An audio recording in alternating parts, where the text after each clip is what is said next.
Okay. Good morning, everyone. I can see we have 7 participants who are coming in, and I'm happy to welcome everyone else as we come in. I will kick off by introducing our esteemed panel. Apologies for starting a bit late, but we will stick to time as always. And I'm happy to welcome on this webinar for January as part of the Get Safe Online campaign in Rwanda. The theme for this month is Respect Online. It's a very important topic. In this day and age that we're living in, we rely on the internet now more than ever. Especially with regards to the COVID-19 pandemic, where online conversations, online work, online studying is very, very, very significant. And Respect Online, we thought, is something worth talking about. A lot of the time, as much as the internet is a fantastic resource for information, for learning, for socialization, it's also easy for people to disrespect others online, throw around hurtful words, online abuse, online bullying. So we are here to understand what online respect is, what are forms of disrespect online, how to counter them, and how to engage better to online users, and not only in Rwanda, but across the world. So I'm happy to welcome with us, we have on behalf of Get Safe Online, the founding organization of Get Safe Online Rwanda. Get Safe Online is based in the United Kingdom, and on behalf of the organization, we're represented by Sawrey-Cookson, and she's the communications director. Sarah, a great pleasure to have you with us online. Hi, Diana, lovely to be here today. Thanks very much. Really important topic, so it's good to be talking about it today. Thank you, Sarah. Looking forward to your interventions. We also have with us on behalf of RISA, the Rwanda Information Society Authority, Sylvie Nsanga, who is a social cluster digitalization specialist. Sylvie, it's great to have you with us once again. I know this is not your first time joining us on these very important conversations. Thank you for inviting us. Thank you, Sylvie. We also have with us Yusuf Nhwari. Yusuf is here. He wears many hats, but he's here as the shaper, actually vice curator for the Kigali Global Shapers Hub. Yusuf, it's great to have you on this webinar. Thank you very much, Dan. I'm super excited to be here. Yes, and last but not least, we have Brian Hongoli, who's with us as a Rwanda Get Safe Online ambassador. Brian, I know it's not your first webinar with us, so great to have you here once again. Thank you, Dan. Thank you. So we'll kick off. Just to let you know, the event is also being live streamed on Facebook.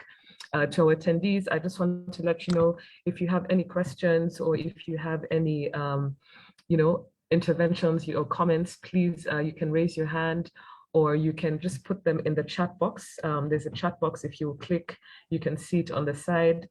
So please feel free to do that. But I'll kick off with the first question, which is to Sarah. And Sarah, Get Safe Online continues to work with some 25 countries, providing unbiased factual information on online safety. Respect Online is a topic that Get Safe Online also shares advice on and promotes regularly, as seen on your website, as seen on based on the activities and events that you hold. So if you could just share with us, I think to pick up the conversation, what are some of the most common examples of online disrespect, deliberate and non-deliberate, in the countries that you work with, that you recognize, that you could share with our panelists as well as our attendees? Thank you, Sarah. Yeah, thanks, Diana. I think, we're operating across the world. So we're in the UK, we're in the Caribbean, in the Pacific, and here in Africa, in Rwanda. And online respect and sort of that underlying disrespect that you potentially see across the internet is prevalent wherever you are. So it just felt like a really relevant topic to talk about and just think about how people can be more respectful online. And if it's a topic that's of interest, there's actually lots of information on our website, getsafeonline.org.rw, where we've got a big article all about online respect, just to reflect really and think about how you behave online. And we've got lots of information on our social media channels. So at Get Safe Online Rwanda, if you're looking for a Facebook following to learn some more. And everything's in Kenya, Rwanda as well, which hopefully is helpful.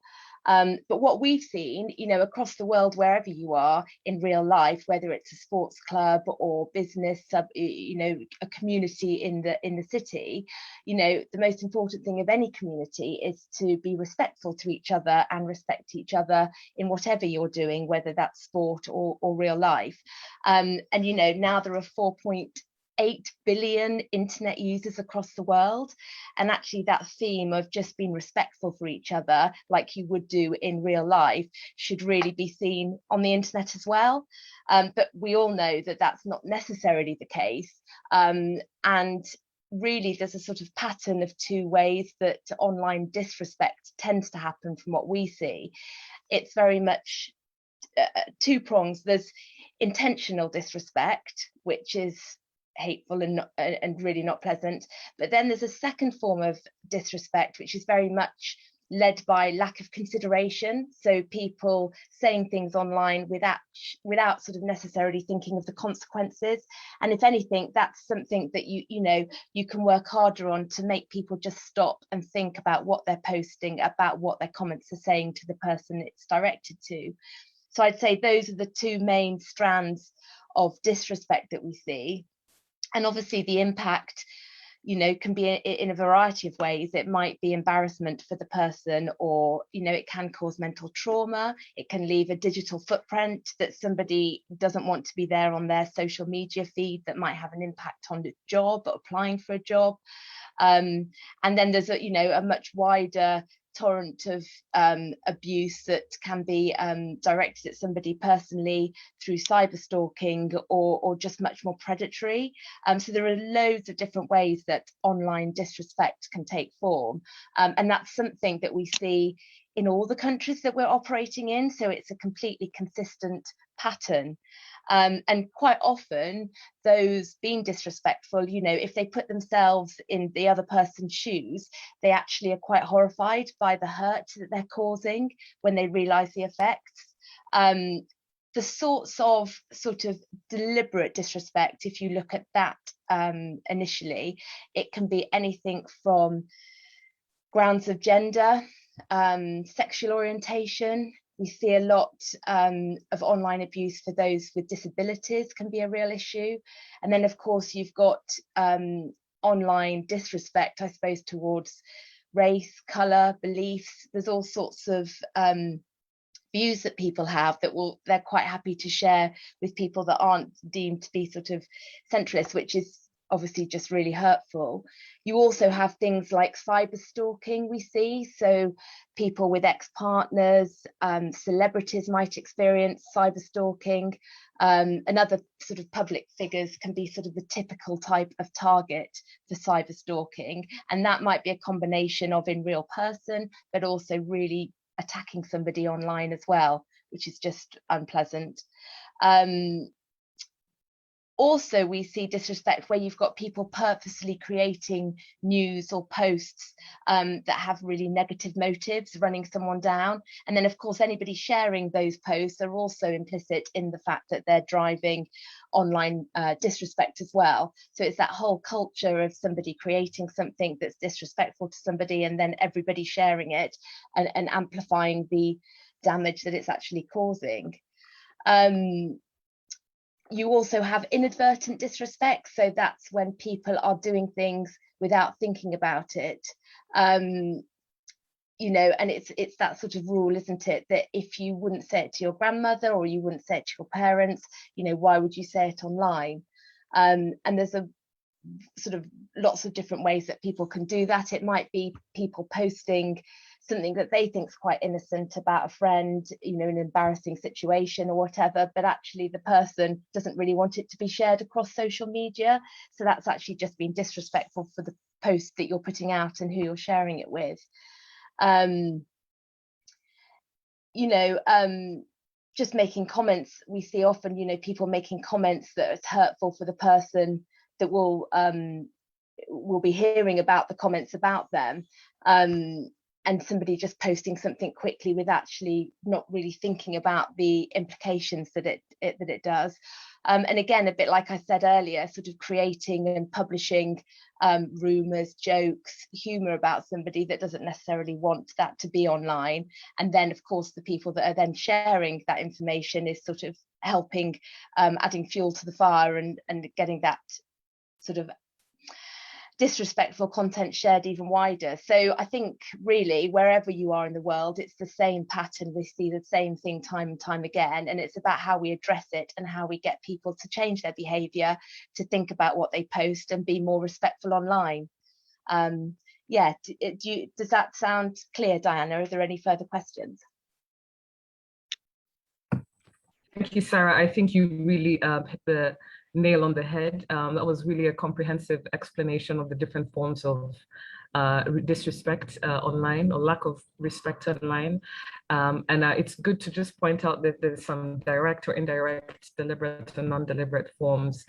So people should be always aware and be able to recognize these forms of, online disrespect. But we'll definitely be coming back to you later, especially since our participants may have some questions for you. I'd like to go to the next speaker, Sylvie Nsanga. And Sylvie, you're here on behalf of RISA, but also in addition to that, you are a very vocal online user, especially on social media platforms in Rwanda. And you do have experience regarding user engagement in terms of on different online platforms. And my question to you, Sylvie, is if you could share with us, just bringing it a bit more contextually local, within a Rwandan context and in your experience, what are some top tips Rwandans online can better engage with each other to promote respect online? Over to you, Sylvie. Thank you very much, Diana, for inviting RISA and the government of Rwanda. This subject is really very important. I can say it's the right time to talk about it. All of us knowing the context globally we are in, where everything is becoming digital. For many countries, COVID really has imposed the digital culture, but as we know, as you are asking me locally, as Rwandan, we know that it has been a 20-year journey, really making sure that people are using technology from the last 2 decades, making sure that we have infrastructures, making sure that we have the right policies in place, the human resource, and really having a vision where we want to make all services efficient. And by using technology, we have innovators here, Yusuf. I think it's my first time to personally meet him.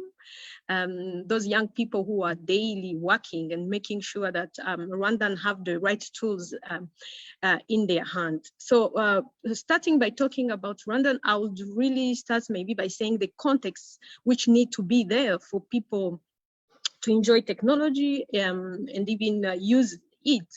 For me, Rwanda as a country really using technology has to make sure that we have digital citizens. Digital citizens are citizens which are digitally empowered, are citizens which have the right tools in their hand, the citizens who have the right skills in their hand. And that goes with really an empowerment. And we can't talk about empowerment without talking about security. It means among the knowledge Rwanda needs to have is security knowledge. Is really, they have to know how to be digitally online. And that goes with everything. But I just want to make sure that people understand that the digital life isn't different from our offline life. It's just because we are changing ways of doing things. So the same value, I think Rwandans understand that in our culture, really respect, it's part of our culture, values, different values. You will agree with me that there is a way in our culture, young people respond even to adult people, not because adults want to really to impose, but because we believe that we owe our seniors some level of respect. So the government itself, it's not an issue of the government. This is a holistic approach the Rwandan government have taken, because when the government is at policy level, making sure infrastructure is there are different partners. There is the private sector and the young innovators bringing the solutions. We should see the civil society on board, because they are the people who are with citizens on board, also making sure that people understand. For example, if you are an NGO doing economic empowerment, you need to make sure that your beneficiaries are using technology, for example, to access finance or to do their transaction. If you are assisting people to have access to justice, for example, in Rwanda, you cannot have justice if you don't use the ICMS, which is a system which the justice sector is using. So if you see across our country, there are different government systems in place, plus the IREMBO, which are giving service to citizens. And there are service providers who have to make sure they are not only dumping system, but they are really bringing citizens, they are preparing them, and preparing means giving a device, giving knowledge, giving skills, and I can't say warning them, but telling them there is good and bad in using this system. We have telecom companies which are putting in our hand all those good services. They need, in their social corporate responsibility, understand that I need to protect me. If I'm bringing a fintech application, like we have been seeing people stealing using Momo, calling and lying, and we have been seeing, for example, the Rwanda Investigation Bureau, MTN and other telcos sensitizing citizens. Don't just send money before double checking if it's the right person. So that is the empowerment process. The government has to make sure that is in place. So on our side of the government of Rwanda, we have different programs like the Digital Ambassador Program.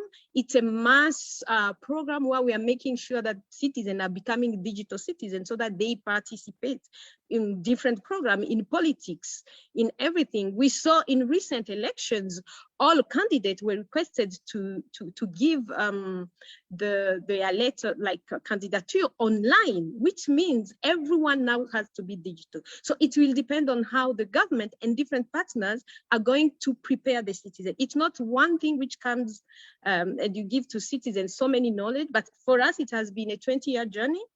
And the policies are in place. For example, we have the cybercrime law, which really talks about how to behave and talks about different provision and even punishment when you go beyond. We have the recent data protection law, and we had the data protection policy for the last 5 years, where progressively we have been preparing citizens, but citizens also need to really put something, especially if you see our digital talent policy, which is rolling out in the government, making sure the Rwandan people are digital literate. It has different levels, and the top one, which is really very important, is the mass, the citizen. The other layers, it's people like you and I, professionals, who are using digital tool in their everyday work. They have also to learn those skills. So generally, I'll thank you for that. But I just wanted to know if that's quite, a comprehensive overview of the infrastructure that you put forward in terms of government providing, digitalization services, ensuring that, as we move to a knowledge-based economy, we are looking towards internet use, online engagement, and that sort of thing. But I wanted to see if you could narrow it down in terms of, on a more social level, less sort of from government, but on a social level, talking to you, to me, how you'd advise your nieces or nephews or children, how can we, what are some tips we can engage with in terms of respecting each other online? Not looking really at the infrastructure, but the users, the people who, engage online, whether it's via chat, whether it's via social media, whether it's, commentary on different articles or publications. Tips, 1 or 2, 3 tips on how we can be better humans, should I say, yes. Better human beings on the internet when it comes to respectability. Yes, thank you very much. For me, my personal advice as Sylvie, or my findings is that Rwandans are dissociating the digital life to our normal life, a life which was really embedded into our cultures and values and everything. And we are seeing this trend online of people who are not respecting themselves online, the debates which tend to be, maybe it's just because you feel you are hidden, you are on the other side and the other person is there. But for me, it's just to tell Rwandan, especially the young generation, because for me, they wouldn't really have a reason of not being respectful, because for them, they have the internet to search on how to behave. So I would really encourage them to build their digital footprint. Someone's digital footprint is really something huge. It really speaks about you, even when you are not there. So how do you respect people? You have to show your own values. You have to make sure that at your absence, either someone recruiting or someone recommending you will go and see what you are talking about. Of course, many people every time put something, a sentence that might tweet, retweet, or share my personal views. Yes, they are your personal views, but you need to understand that in a global society like this, yes, they are your personal views, but you may be hurting others. So I would really request them to be respectful online, depending on your culture, on your religion. Respect is something really global, where you have first to listen to what other people are saying, take your time, digest it, respond in a respectful way, but not expect that everyone should necessarily have the same views as you, because some of us, we get really mad when we see people are not understanding what we are saying, and we think it's easy people to understand what we are saying. Personally, as a feminist and an activist, sometimes when I put an issue there, I assume that everyone understands, and actually I'm shocked when people are not understanding. It shouldn't be like that. I should express myself, but also leave other people expressing themselves, and agree to disagree. So that is something which need to characterize us. But for me, I'm really passionate about protecting also the vulnerable. I think Sarah talked about that. We need to change our language. Our language need to be inclusive. Our language need to be really respectful, considerate, contextualized. I may be here and feel that when someone talks about Black Lives Matter, it's something easy, but in an American context, it can be something really to take with sensitivity. When you're talking with Rwandan and you bring issues of genocide, you need to be considerate about. So for me, we need to contextualize this technology, really bring the human part of it, and know how to express ourselves according to the context we are in. Not because sometimes we say human rights are universal, they need to be respected everywhere, but there are some particular issues for specific societies which need to be respected. And as adult and mature people, we need to consider that. Another issue is to know the information I'm putting there, double check. Is it important to me, to the society? Is it important to different age? For example, when we know very well young people are online, how are we really considering them when we are sharing our information? Because we need to protect them. It's clearly showing how young people are becoming victims of cyberbullying. Child trafficking is really increasing with the use of social media. So how do we become careful to know that even this person, if we read this statement from Diana, how can I read and try to be in your context and even understand how I can respond to you? Because different responses really hurt people. There is a research from ITU which is showing that 73% of women have faced a certain form of harassment online. Because I'm not talking, it doesn't mean that I'm not hurt. Some of us don't know how to defend ourselves online. And some of us don't know even if we are being harassed, because we think online is online, it's not physical. Because if someone comes in my compound, that person needs to be received, but need to knock before entering. But on Twitter, we are seeing this on Twitter and social media in general, a level of freedom, which really isn't freedom, because we need also, it's not because it's online that is not abused, that it has to be tolerated. For me, it's really to call Rwandan to be respectful, to be considerate, to really go beyond our emotions, but also try to wear other people's heart, to understand what they are going through. Yeah, it's what I can say personally. Thank you, Sylvie. And I really like your point when you say, especially in Rwanda, people there's a sort of tendency to kind of not connect what is physical and what is online. And, it's still the same thing. If you not do it in public, if you not do it physically in the physical world, you not say it or do it, online. Thank you very much for that. My next question is to Yusuf. Yusuf, thank you once again for being here on behalf of the Kigali Global Shapers.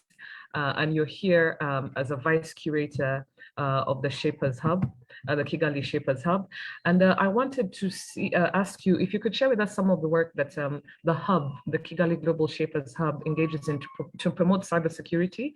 Just sort of, because I know you're engaged in, the hub is engaged in cybersecurity programs, but specifically also looking at including the promotion of respectful behavior online, especially amongst young people. Yes, thank you so much, Diana, for. And yeah, powerful presentation from Sylvie and a lot of good insights there on the topic. Thank you very much for that, and Sarah as well. Yeah, so as Diana introduced myself, my name is Yusuf, and I'm here representing the Kigali Global Shapers as a past curator, but also working as an entrepreneur here in Rwanda, building a technology company. This is definitely a very relevant topic in my field. So, I mean, as Rwanda is really growing into becoming a knowledge-based economy, and we're seeing a lot of activities being, a lot of companies starting up, trying to do something in the technology space. And obviously, some of these questions might come up: cybersecurity, how are we preparing ourselves for this? But also at the same time, as young entrepreneurs, we're trying to really make sure that young people are getting ready for the jobs that are here in the market, right? Because, for example, for myself, if I'm trying to build a tech product and I cannot find high quality tech people on the field, it's a really big problem. So the Global Shapers, we decided to come together and say, okay, how do we contribute to solving this problem, and what kind of services or what kind of programs can we introduce into the market to contribute on solving these problems? So in July last year, we introduced a program called the Scala Program, which is basically a 6-week-long program, which was fully online, obviously due to the COVID-19 pandemic. We were hoping that we could have the program in person. However, we decided to shift it fully remote. And basically, the idea was we got inspired by the Montreal in Canada hub, which was doing something quite similar, but also South Africa hub, another South African program that was doing something similar, to say, okay, great, we have a lot of tech guys. What can we do to actually help them become better skilled in this field? So this program, 6 weeks, was focusing on cybersecurity skills and also making them ready for the job market, right? So we introduced topics such as mental health topics, and how do you actually deal with situations such as the ones that Sylvie mentioned, right? Bullying online, how do you deal with those situations? But also something that I'm very, very passionate and I'm very interested in is how do actually young people learn how to use social media platforms and different technology platforms in the best manner. So for example, something like reporting abuse, right? It's something that a lot of people, we tend to just see something online and just forget about it and say, okay, it's none of my business. Let me just move along with my feed and look at other content. But I think these kind of programs that we're launching as Global Shapers, we really try to emphasize and say reporting abuse is one of the #1 things that you should be looking out for if you're trying to start your career in the cybersecurity field or any technology field as well. So really keeping an eye on illegal content, keeping an eye on, let's say, lack of consent, right? So we see a lot of, let's say, for example, companies trying to use, let's say, pictures from different companies, from different people, and they haven't really got the consent from these individuals to be able to use this content.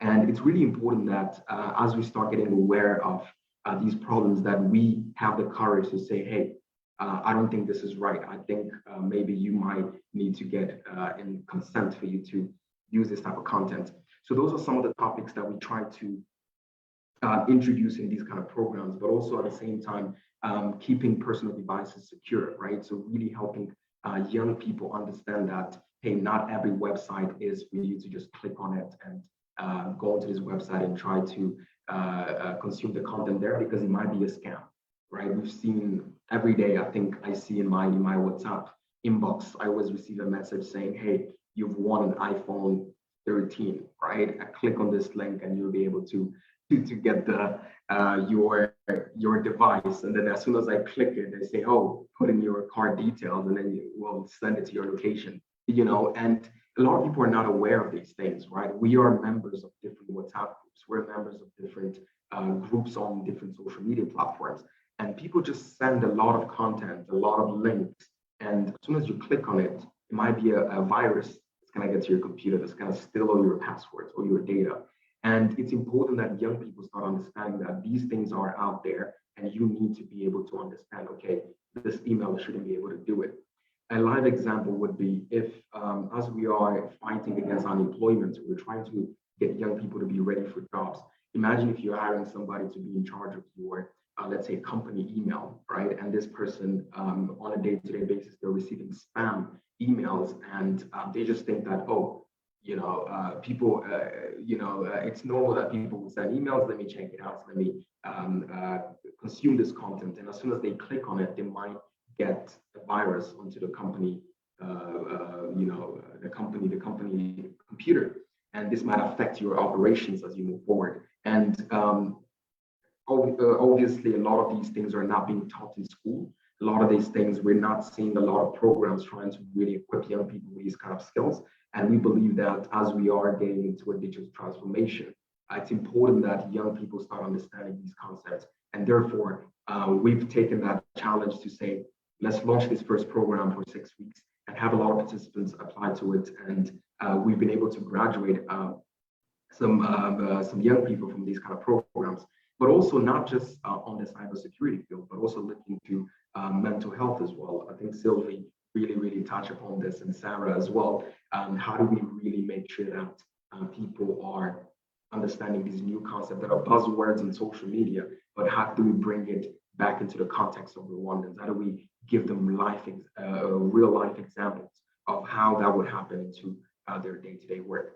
So that's we did a pilot last year with our first program, and the idea is for us to basically monitor how these young people are getting into the job market, how they're getting starting their professional careers, and from there we can continue hosting some of these programs, hopefully in collaboration with other partners, so we can make sure we can reach more people, but also make a greater impact to reduce problems that are caused by cybersecurity. Thank you very much, Yusuf. And when we're talking about this online respect, it also includes forms of disrespect online, and what also takes up part of this is also scams, fraud. It doesn't have to just be abuse, but companies that try and steal from you, scammers. That is a part of online disrespect. So it's good to see that the Shapers engaged with programs empowering the youth to recognize and work against this sort of scammers and fraudsters, because that is a form of disrespect online. Thank you for that. I have now to go to Brian Hongori. Brian is the Get Safe Online ambassador since 2020, if I'm not mistaken. And it's great to have you on this particular webinar, Brian. And Brian, my question to you on behalf of everyone else is, what do you think people need to focus on when they're engaging with others online so as not to be disrespectful? And this is from your perspective as a Get Safe Online Rwanda ambassador. What should people focus on when they're online, engaging with each other online so as not to be disrespectful? Thank you, Diana, and thanks for everyone. In the context of Rwanda, I think there is a rising number of people being more disrespectful.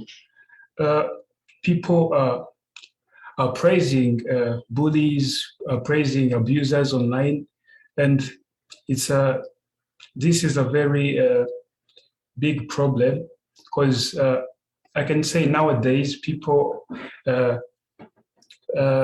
for instance, we say almost we are seeing this these cases of being disrespectful on Twitter.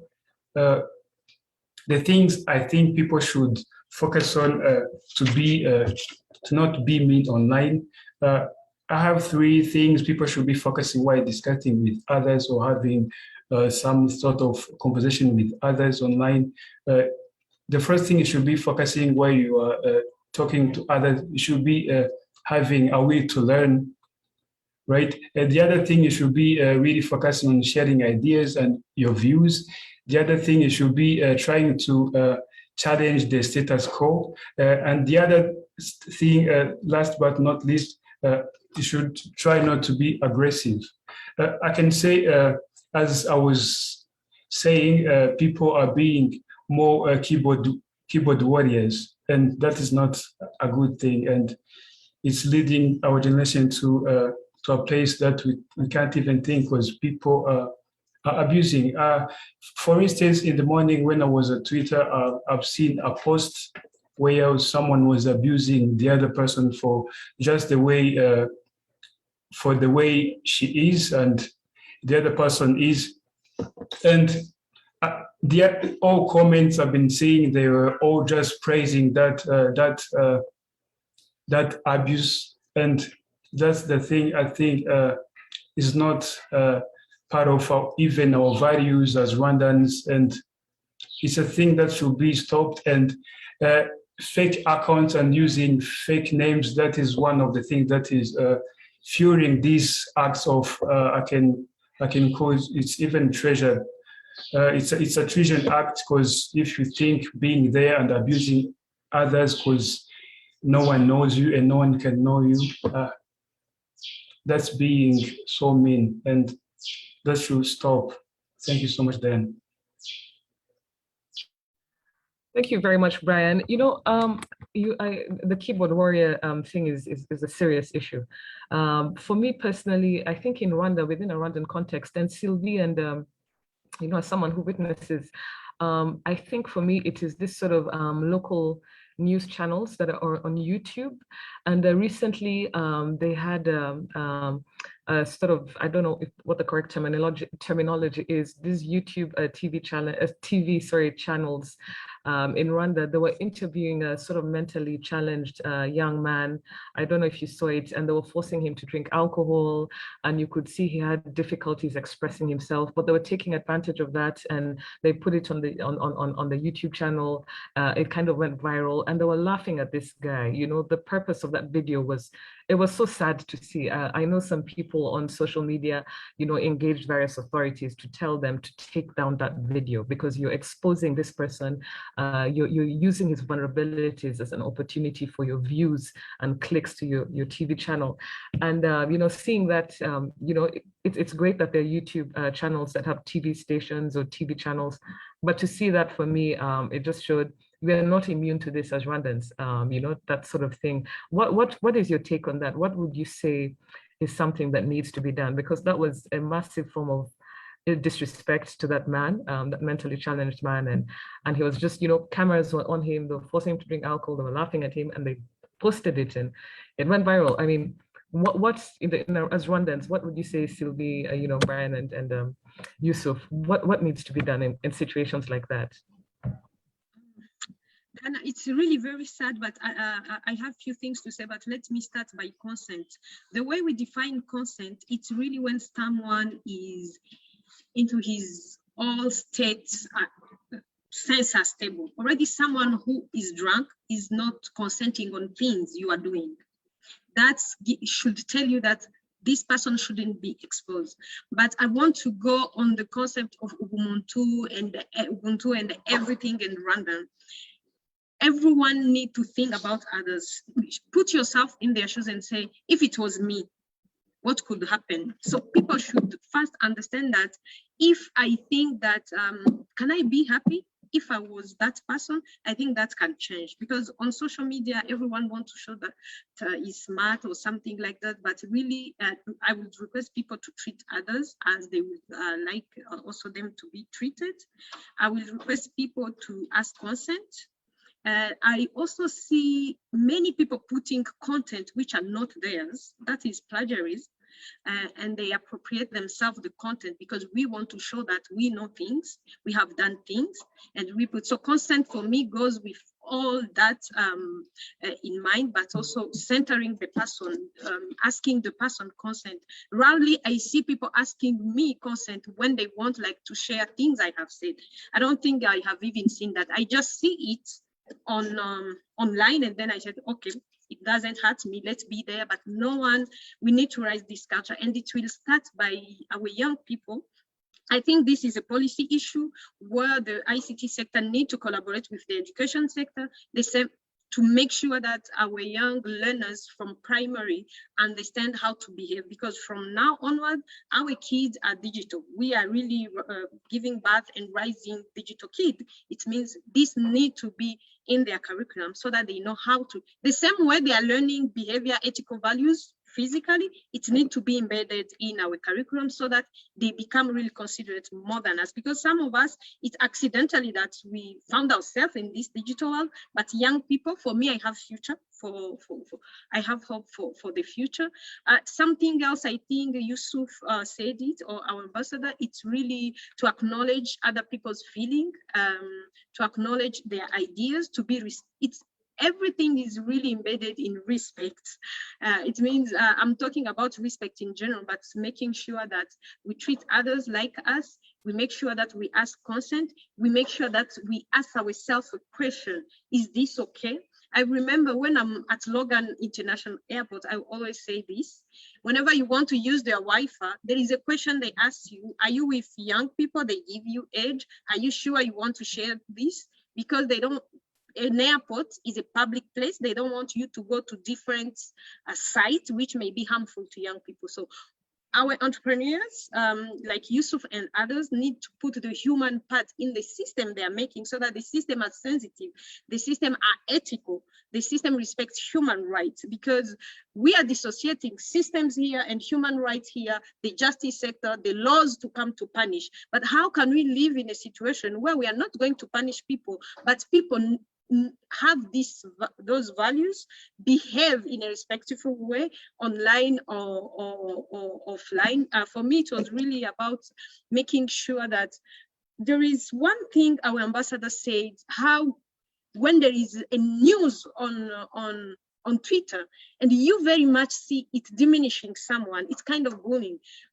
We tend to associate sometimes with the people who are doing bullying. I think we don't have to be bystander, as you have brought this example, Diana, when we see something like that as Rwandan, because we know when there is fire on our neighbor, we need to check and ask what is going. We need to call for them, the police, if we see there is something dangerous.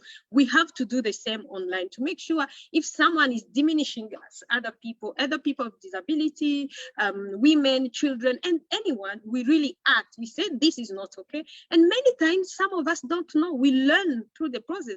Myself, I learn every day on that media, but I also make mistake every day. So we need to be enough humble to learn and unlearn what we have with us. Absolutely. Yusuf and Brian, you know, that the example I gave, you know, just before I get to Sarah as well, you know, what do you think should have been done in such a situation? Because those are situations that will be recurring in our online community. Yusuf, do you have any thoughts on the matter? I would say it's a shame that something like that could actually even happen, you know, especially coming from a media outlet, so to speak. I would say it's definitely a shame, and I definitely agree with the points that Sylvie made there. The gentleman not being drunk, obviously, you know, even if you were to make him sign any paper as a sort of consent form, you know, he will still, you know, sign without even reading it. So I would say definitely that's a shame, and I'm really curious about that situation, Diana, because I'm asking myself, like, okay, how are they actually filming this happening? It's like literally filming a crime being, you know, like being committed, and using that as content.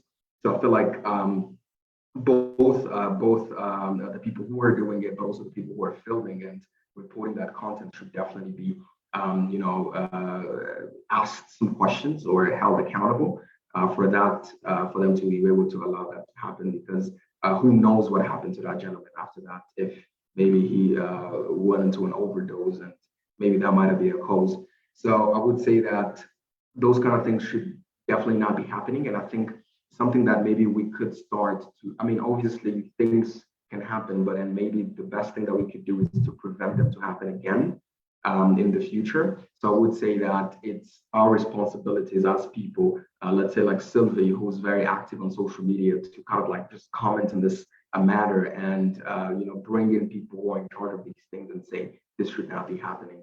And if we can raise that kind of awareness by retweeting with a caption, just really condemning this kind of behavior, then we can start showing people that it's actually not okay, right? Just like Brian said, if that, I'm hoping that the tweet that you saw this morning, Brian, you're able to comment on it and say that this should not be happening, and we're not going to let this happen again. So I think that kind of like push and that kind of action would lead to a change, and people realizing that it's not okay to do this. Because if we don't do anything about it, it's just like any behavior in the world, it's gonna keep happening because it's okay.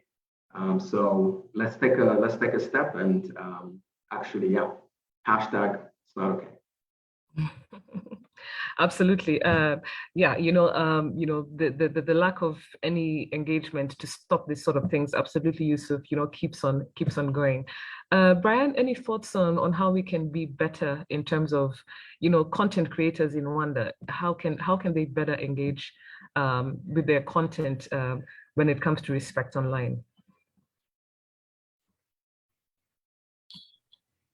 Is it me? Yes. On a point of that video that has been circulating on social medias, and my point is people are trying to be opportunists in things that should be not opportunities, because they think people will be laughing. People who think like them are trying to take that as an opportunity, and that should not be acceptable in our society, because we might find ourselves in the other things which are beyond that, which may lead to the collapse of the society. And the thing is, we should be reporting them as we can, and government bodies should follow up that and make sure those people are punished regarding to the law. And yeah, I think that can just stop it or just halt it and make it stop. Thank you so much. Sarah, I'd like to just also hear your thoughts on, we've been talking about forms of disrespect online. We've been talking about tips, but just, also, I'm sure in the UK, all the countries Get Safe Online works with, it's more or less the same thing when it comes to content creation, disrespect online. How can we be better people to each other on the internet, on the web, when it comes to, especially in this world we're living with, everyone is creating content all the time, how can we just make sure that respect is adhered to, throughout the process? Yes. Yeah, I think, gosh, the story you shared is so heart-wrenching, isn't it? It just feels so unfair. And I love Yusuf's idea of starting that campaign, hashtag this is not okay, because it's almost just creating that mindset and culture that if you see something that might make you laugh or whatever, actually thinking about the individual involved, and actually it's not okay just to share it or like it and then spread it even further. So I think it's a case of, when you're liking, posting, sharing, stopping and thinking, is this okay? Am I happy to share this? Is this really disrespecting somebody that's involved in this post? And I guess it's that behavior change culturally, a bit like Sylvie was explaining, as in, the youth, the next generation, have grown up with digital. It's not a new thing. And actually that behavior and thinking about how you respect other people online as you're immersing yourself in it is a really powerful behavior to instill in people. And it's the only way you're going to stop people wanting to put this content online is if it's not going to get loads of likes, if it's not going to be amplified everywhere, if it's not getting the results they want, then those sorts of clips, etc., will stop going online. So I guess it's that teamwork of everybody, wherever you are in the world, just to show, think about what you're sharing, stopping, and, would your mother be proud of you if you shared this? Would she? And if she wouldn't be, well, don't share it, and stop it in that way. And create a hashtag campaign that says it's not okay. I really like that. But yeah, it's that mindset change of stopping and thinking before you share or post. Is it okay for the person involved? Will they be happy with this? That would be my thoughts. Absolutely. Yeah, Yusuf, you're onto something with the hashtag it is not okay, this is not okay. You're really onto something. And personally, I think next time I see something that is just, it just disturbs the mind, it just boggles the mind when you can see people are being really utilized to nefarious purposes for reasons of trying to be popular online, and they're totally disrespected. It's not good to be a bystander. We're coming to the end of the webinar. We started 10 minutes late due to some technical issues, but I think we have a few more minutes. And I just wanted to ask if any of our attendees have any comments in addition to what has been said, any questions. Please let us know. Just raise your hand or type it in the chat box. Yeah, if there are any questions or comments, we'd be happy. The panelists would be happy to respond to them. Let me just quickly check. We have Brian, you seem to have a fan. Joy Atieno says she's here from Kenya and she's here to cheer on my brother Brian. Yeah, I don't think we are seeing any questions or comments so far. That said, I'll read them as they come in, but I just want to give closing, an opportunity for all our panelists to give closing remarks as briefly as possible. And I'll start over with you, Sylvie.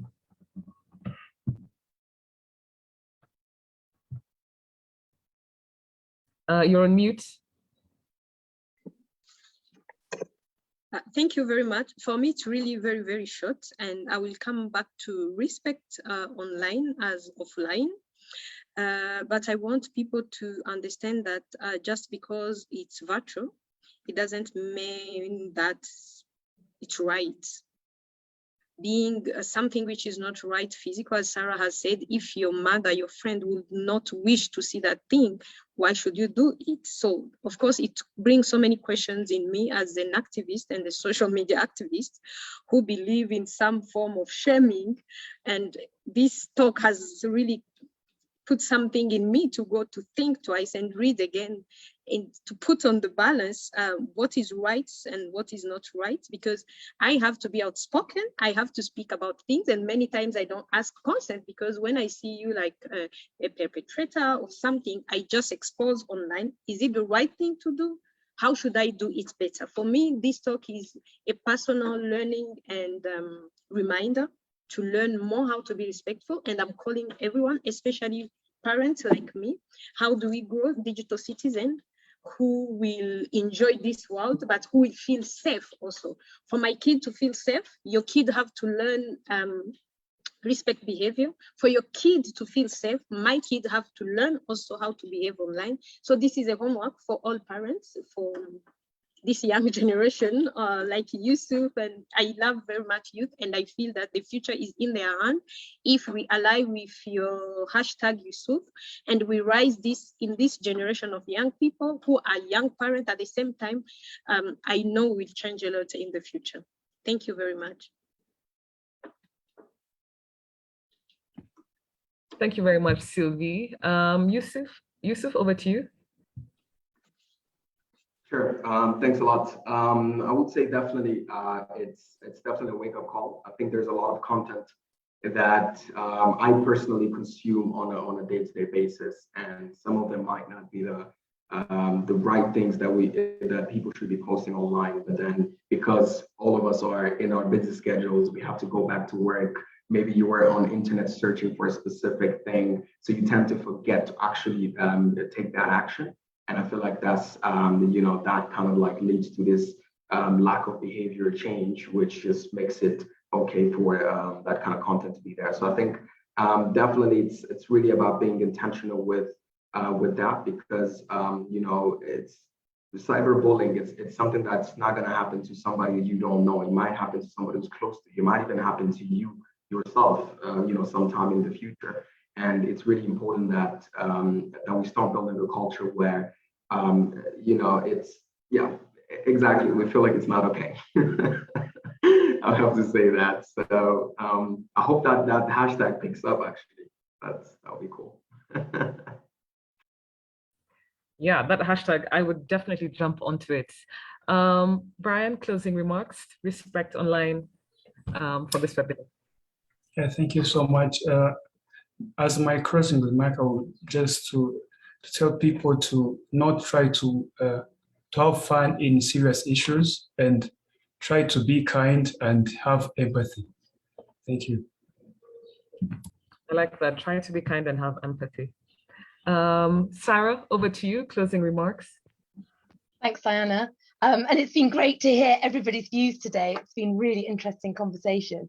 I would say that the internet and social media and what it brings to us is a really positive thing. You know, most of the time it provides so much more opportunity to stay in touch with friends, to see what's going on, to learn, as Yusuf's explained with his business. But, you know, when you're online, just think about it and treat others as you'd like to be treated yourself. And I think wherever you are in the world, that's an ethos to live by. And again, supporting what Sylvie said, you know, live online as you would offline, and be kind, be nice. So I think it's been a really good conversation, and yeah, look forward to more content and chat about it moving forward. Thanks, Diana. Thank you very much, Sarah. Thank you very much, Yusuf, Brian, and Sylvie. We'll be sharing this video on the Get Safe Online Rwanda YouTube channel. We'll also be promoting it on the website, www.getsafeonline.org.rw. So once again, thank you. It's been a really interesting conversation.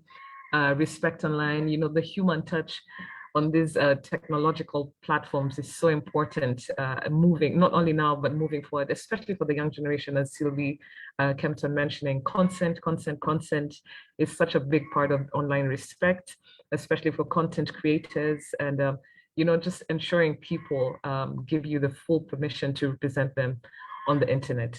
So thank you very much, everyone. Once again, we like doing this on Fridays, so we end on a good note and then move on into the weekend. So thank you very much. Have a good weekend, and yeah, let's keep in touch, and let's be respectful online. Thank you. Thank you. Bye. Bye.